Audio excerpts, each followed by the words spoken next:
All right, whatever. Let's play a game. Let's play a 5 minute game and let's give the fans something to rave about. All right? You're going to see something amazing tonight. I hope. I hope. I don't know what I can do to make it amazing. Maybe do something fucked up like G4 out of nowhere. What? What the hell am I watching here? Is this some fucked up shit or what? You're all damn right, it's some fucked up shit. It's a gambit. Duh. It's a double pawn gambit. Did you just make that up? No. It's an official gambit. Yeah. Oh, of course, the double pawn gambit. But in all honesty, there are a lot of moves here, a lot of ideas for white. Of course, a lot of them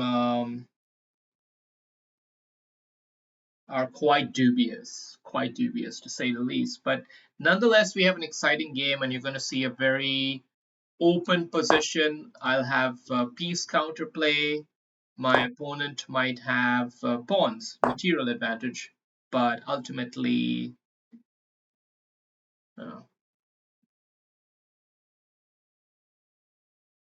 how do we want to do this? I guess we gotta just ask him to play the move. Do it if you're gonna do it, otherwise, butt out of the way.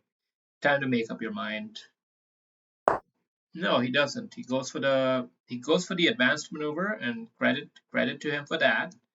But we're gonna try to make him pay for it too. We're gonna try to make life challenging for him. He's putting his jaws in the lion's den, proverbially. I mean, it's great to have a knight outpost deep in your enemy territory, but it's a vulnerability. Things can happen. Everything's changed. Okay? You ever seen that movie Raising Arizona? It's a crazy movie. Crazy movie. But the best part is when they realize they're on the run from the cops and they gotta say everything's changed. It's so funny. All right.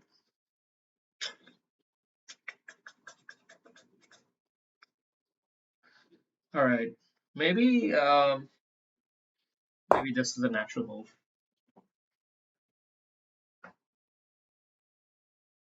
We don't yet have anything amazing against that. Of course, we can always push b3. Why haven't we done so already? Because anyway, he would have that kind of move, so it's not urgent to play it. I want to connect the rooks somehow. The rooks need to be connected in order for anything here to work out.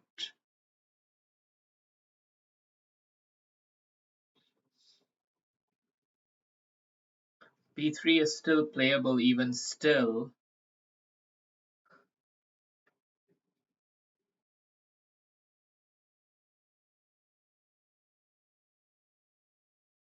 What can I do? What can I do? Have to play something inspired. Maybe I play b3 anyway.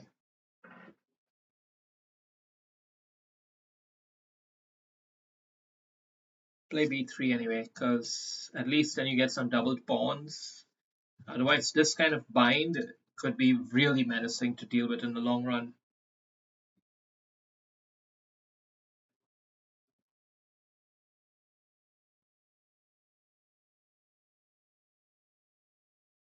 Pretty good game. A friend from Germany, Metman. Well, he didn't know what the hell he's facing up against here today, so let's see. Let's see how he decides to handle it.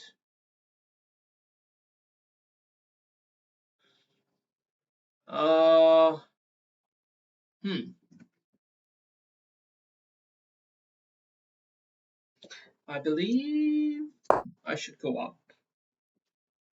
Just have a feeling.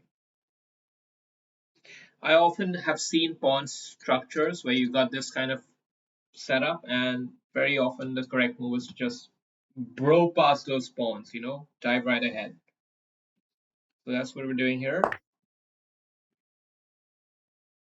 And we have no choice. Yep, it looks scattered. Our king looks weak, and it certainly is not the prettiest king, but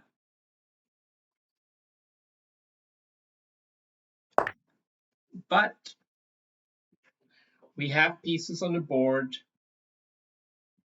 We have ideas to attack, but just ideas, no real practical material. And well, just about ran out of patience with this whole freaking knight. And now we got holding on to this dead rubber here. Uh, yeah. Yeah, some annoying pieces for my opponent for sure. But I can put the bishop out here, or I can aim to get the bishop out there maybe. Or pawn up here now and trap this. So we have some ideas on how to move things forward. But what do we do after bishop comes here? We stuff him in and then win the pawn. Maybe that will work.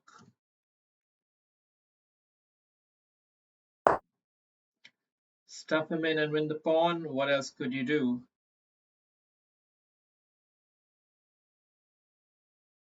Do we want to keep the bishop pair active and try to go for something else? I don't think so. I think this bishop is going to be very strong in the long run, even still. I prefer this setup to the previous one. I'm still in the game here, very much in the game. Opposite colored bishop game means that um,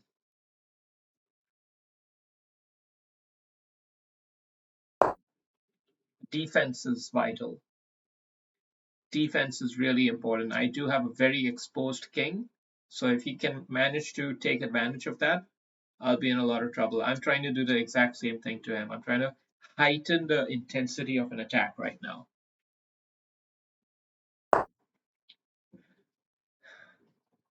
Do I see the point of this move? I rook there. Yeah. I think this still serves the overall general theme. Now we could, if I go here and he captures, then he's got an awkward situation. So maybe I'll take that. I'll take that situation. And we can even aim to move the king up and try to trap the rook. I mean the bishop. So we got some real intensity now on this king. Double. Okay, so he did go back. So now we can try to execute the bishop trap, although it's not quite the bishop trap. Okay, he's taken that square away, fair enough. What do we get in compensation? We could get some enemy lines here. Sight on target. Put our sights on target. That's rough. That's rough. I don't want to lose this pawn. Okay, we gotta go tactical on him. Gotta go tactical. Stop that. Protect this. Protect the fort. Okay, go after a weakness. Maybe I should have just gone all the way. No, he had bishop back anyway, so. Okay, now we go after it and we take the new weakness. Double weakness. That was a bit too much, I think, to get the rook behind like that. This knight is awfully lovely, actually, in its current setting. King has a very nice entry point to the center of the board. And let's go, double check, boom. This is going to be massacre, I think. I don't think you can do much about this now, I'm afraid. I'm afraid it's all gone awry for our friend here. All gone awry. Um, we'll just keep it going. Just keep improving our position very gradually. Now let's clip off the bishop. Yeah. Good game there. I mean, what to say about it? It was a wild swinger. We all won. And a lot of stuff going on. He kept the intensity going, but we played well, well enough. Actually, what the hell did I just see with the eval bar? Was it winning for me until then? No, right? I think it just took a while uh, to you know understand the state of the game, which was that black was winning by a mile. But it's not so easy to finish, you know. And honestly, I didn't have so much good shit going on. I had to take what I could get, what little crumbs I could get, like this pawn here I won.